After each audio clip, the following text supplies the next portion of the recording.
Salut, je vous retrouve après mes premiers jours dans mon nouveau stage. J'ai ma toute première astreinte dans ce nouveau stage qui arrive ce week-end et je vais avoir un examen dès demain.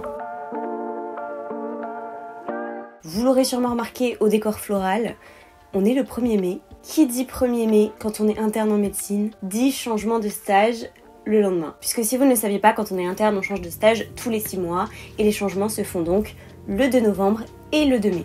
Donc demain je change de stage, je repasse dans un stage de pédopsychiatrie, puisque pour ceux qui ne le sauraient pas, je suis interne en psychiatrie, et pour les futurs internes, je me suis dit que ça pourrait peut-être vous intéresser de préparer cette nouvelle rentrée ensemble. Et bien sûr, on commence donc la veille, d'où ma présentation, quelque peu négligée, et surtout il est sacrément l'heure que je fasse mon sac pour demain, puisque pour ne rien vous cacher, il est 23h. Je n'aurai forcément pas besoin de toutes ces choses-là, mais j'aime bien me dire que je les ai à disposition si jamais. Mon sac à dos. Je vais bien sûr mettre mes carnets, alors j'en ai plein à force du temps. Comment vous dire que celui-là c'est un carnet que j'ai depuis l'externat. Je sais pas si vous vous en rappelez dans une de mes précédentes vidéos forcément. J'avais dû vous le présenter. Puis au fur et à mesure du temps on accumule et on se dit qu'on va mettre différentes choses dedans. Donc un carnet pour ci, un carnet pour ça. Et du coup tu te retrouves avec 3 carnets dans tes poches sans avoir trop compris ce qui se passe. Dans cette petite trousse j'ai mis toutes les choses que j'aimerais mettre dans ma blouse. Genre un gel hydroalcoolique, un ligneur, crayon papier, stylo de couleur et même de la crème pour les mains. Et ça,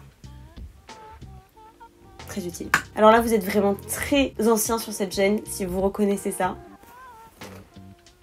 Ma boîte où je fourre tout, mon stéto, mon marteau, je vais vous remontrer à l'intérieur ce qu'il y a. Mon stéto, encore plein d'autres stylos et tous mes badges de l'externat et de l'internat que j'ai gardés. Un peu mon fourre-tout finalement. Et ça, je me rappelle de vous l'avoir présenté il y a fort longtemps. Donc n'hésitez pas à me dire en commentaire si vous avez la ref. En tout cas, si vous ne connaissez pas le principe, ce sont voilà des boîtes où vous pouvez ranger tout votre matériel et comme ça, vous avez juste à avoir un tote bag le matin pour aller en stage.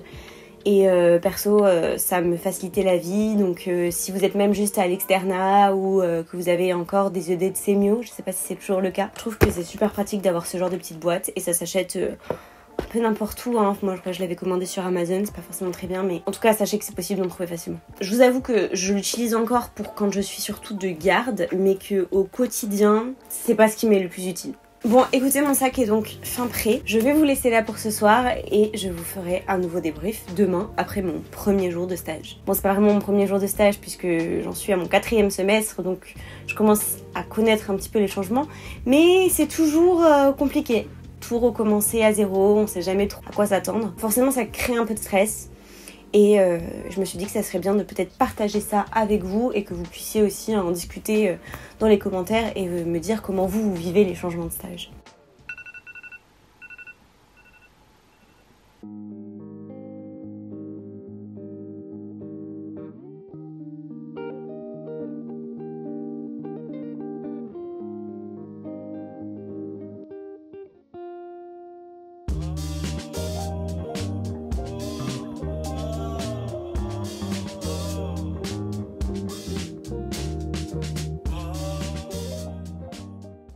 Salut, je vous retrouve après mes premiers jours dans mon nouveau stage.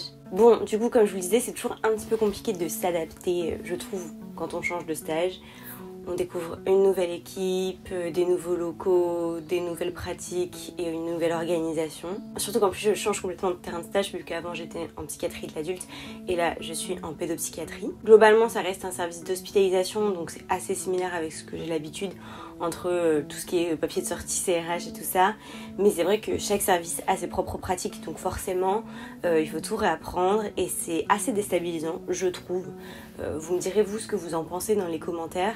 Mais les premiers jours sont très anxiogènes et on est toujours un peu sur le qui-vive à essayer de s'adapter, de se suradapter au maximum et on te dit toujours fais ci, fais ça et tu sais juste pas comment faire. Mais bon, globalement je suis assez contente, je sens que c'est un stage qui va me plaire. Pour vous résumer un petit peu mon terrain de stage, c'est de la médecine de l'adolescent avec entre autres de la psychiatrie générale mais aussi des troubles du comportement alimentaire, des troubles somatoformes, enfin bref. Un stage assez complet. Je vais pas avoir de garde pendant ce stage mais des astreintes et donc d'ailleurs ma première sera ce week-end donc je vous ferai pareil un petit retour si ça vous intéresse sur comment ça s'est passé. Moi sur les premiers jours j'essaie de pas me formaliser parce que forcément c'est un contexte très particulier. On a souvent du mal à se projeter etc sur la suite parce que on se sent vraiment perdu mais c'est vraiment qu'une période. Et même si c'est différent pour chaque stage, il y a des stages où on se sent plus vite à l'aise que d'autres. C'est vrai que je trouve que quand même la période d'habituation dure à peu près 1 mois et au bout d'1 mois tu commences vraiment à te sentir à l'aise.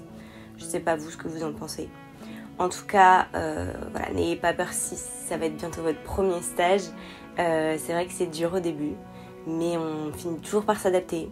Et vos chefs sont là pour vous encadrer. Et je trouve globalement qu'en psychiatrie, on est assez bien encadré, ou plutôt avec des gens bienveillants, mais bien sûr ça dépend et c'est malheureusement pas partout pareil. En tout cas moi j'ai pas eu de mauvaise expérience avec ça, mais ça n'empêche pas que oui, pour moi aussi, même si c'est mon 4e semestre maintenant, c'est toujours aussi inconfortable de faire un changement de stage parce que on casse la routine qu'on avait, nos habitudes, on doit tout reconstruire et ça demande beaucoup d'adaptabilité, mais c'est bien en même temps, hein, ça nous permet un travail sur nous-mêmes et ça nous fait découvrir plein de choses différentes, ce qui est le but de l'internat, pour ensuite pouvoir être vraiment compétent dans sa pratique et avoir vu différentes choses pour pouvoir faire face à beaucoup de potentialités. Donc si vous êtes dans cette phase inconfortable du changement de stage, tenez bon, ça va venir, ça va rentrer et vous allez vous habituer. Pour moi aussi c'est le cas et pour toutes les personnes à qui j'en parle aussi.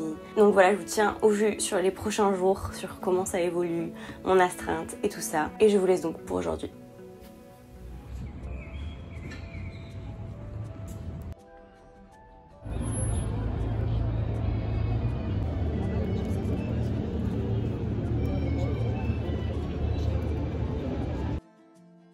Cette vidéo s'étale sur plusieurs jours, voire plusieurs semaines. Et là on arrive sur 2 jours fériés qui vont être mes journées de révision, puisque je vais avoir un examen lundi prochain.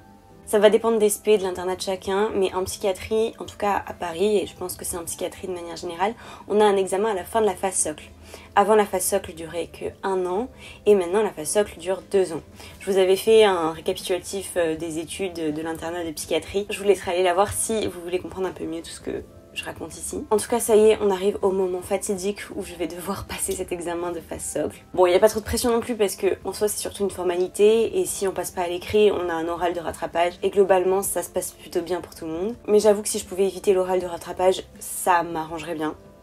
Pour l'écrit lundi, ça va être donc des QCM. Je sais pas encore vraiment combien puisque l'examen aura peut-être un peu changé vu que maintenant c'est au bout de la 2e année. Et donc ça va porter sur tous les cours qu'on a eu un mardi sur 2 depuis la première année d'internat. J'essaierai de vous faire un petit débrief après si ça vous intéresse de savoir comment ça s'est passé, qu'est-ce qu'il y avait comme type de questions, etc. En attendant, donc je me lance dans 2 jours là de révision, puis j'aurai un petit peu une partie du week-end, sauf que ce week-end je vais être d'astreinte à l'hôpital, donc je vais pas pouvoir beaucoup réviser non plus, mais je pense que l'après-midi je réviserai un peu. Donc je vous propose de vous amener avec moi dans ces révisions. Ça fait une bonne continuité du changement de stage je trouve et je vous parlerai aussi de mes débuts puisque c'est encore le début et que j'ai ma toute première astreinte dans ce nouveau stage qui arrive ce week-end. Donc là en attendant je vais bosser un peu chez moi et un peu aussi dans un café avec des amis, donc je vais vous partager un peu tout ça sur les 2 prochains jours.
Salut, je vous retrouve pour faire un petit point, un petit bilan sur mon début de stage. Ça va faire un peu plus d'1 semaine que je suis là maintenant. J'ai fait ma première astreinte ce week-end. Pour vous la faire courte, ça s'est très bien passé. C'est vrai que les gardes ou astreintes, c'est toujours un truc dans un nouveau stage qui est assez angoissant parce que tu connais pas toute l'organisation, c'est parfois des nouveaux logiciels, des nouvelles personnes à appeler en cas de besoin, de nouvelles problématiques d'ailleurs. Donc c'est vrai que c'est une période qui est un peu stressante, mais on s'adapte à tout encore une fois. Faut juste prendre un petit peu confiance et se dire que de toute façon d'autres sont passés par là avant nous et qu'il n'y a pas de raison pour qu'on s'en sorte pas. C'est un peu le message que je veux vous faire passer dans cette vidéo d'ailleurs. Et voilà, je pense qu'il faut que vous gardiez en tête que c'est des moments difficiles pour tout le monde et qu'on finit par s'habituer, ça finit par passer. Donc tenez bon sur les débuts de stage et ça va le faire. En plus d'avoir fini mon astreinte, j'ai fini mes révisions pour ce week-end, puisque comme je vous en avais parlé, je vais avoir un examen dès demain. C'est l'examen de fin de phase socle, qui n'a pas lieu dans forcément toutes les spé. Après, il y a quand même normalement des modes d'évaluation dans un petit peu toutes les spécialités, mais qui sont faits de façon différente, selon en plus la région où vous êtes. Donc je peux pas faire cas général ici, mais en tout cas, en psychiatrie à Paris, on a un examen à la fin des maintenant 2 ans de phase socle. Cet examen, comme je vous le disais, il porte sur l'ensemble des cours qu'on a eu depuis le début de la première année, même la pré-rentrée qu'on avait eue. Ça peut être sur tout ce qui est clinique, pharmaco, histoire, etc. Donc c'est assez vaste et finalement, ouais, 2 ans de cours, c'est quand même pas mal. Mais bien sûr, ça n'a rien à voir avec l'externat. Donc voilà, c'est des révisions qui sont un petit peu plus plaisir, je dirais, dans le sens où ça reste pour la plupart des choses qui vont vraiment me servir dans ma pratique après. Et donc ça, j'ai trouvé que c'était beaucoup plus intéressant et que ça m'a plus motivée à réviser. Même si je vous avoue que voilà, s'il y a des choses que j'estime ne me serviront pas, je suis passée un peu plus rapidement dessus dans mes révisions. Mais du coup, ça faisait longtemps pour moi que je m'étais pas replongée dans des révisions entre gros guillemets intensive, parce que c'était loin d'être intensif sur ces derniers jours quand même, on va pas se le cacher. En tout cas, de me remettre vraiment dans le rythme des révisions. Et finalement, c'était pas si mal. On retrouve vite ses marques. Et c'est ça que je trouve vraiment cool avec l'internat, c'est que une fois que tu es dans ta spé, bah, tu fais forcément ce qui te plaît, ce que tu aimes, ou du moins tu n'as plus trop ce que tu n'aimes vraiment pas et que tu voulais à tout prix éviter. N'hésitez pas à me poser des questions aux commentaires, que ce soit sur l'internat de manière générale, sur l'internat de psychiatrie, sur cet examen, sur ce que vous voulez d'ailleurs. Et j'essaierai d'y répondre soit directement en commentaire, soit peut-être dans une prochaine vidéo. Donc n'hésitez pas aussi à me dire ce que vous aimeriez voir en vidéo. Et je vais finir de tout préparer pour demain. Ciao! Si vous avez suivi mon histoire avec la course à pied depuis le semi-marathon, vous avez fait des vidéos sur ma préparation. Je reprends tout doucement la course puisque je m'étais blessée, mais je pense que je vous en parlerai peut-être dans une autre vidéo si ça vous intéresse. Donc pour se changer d'air, d'autant plus pendant des révisions, je prends mes baskets et je vais courir. Et je suis sûre qu'après je reviendrai beaucoup plus efficace.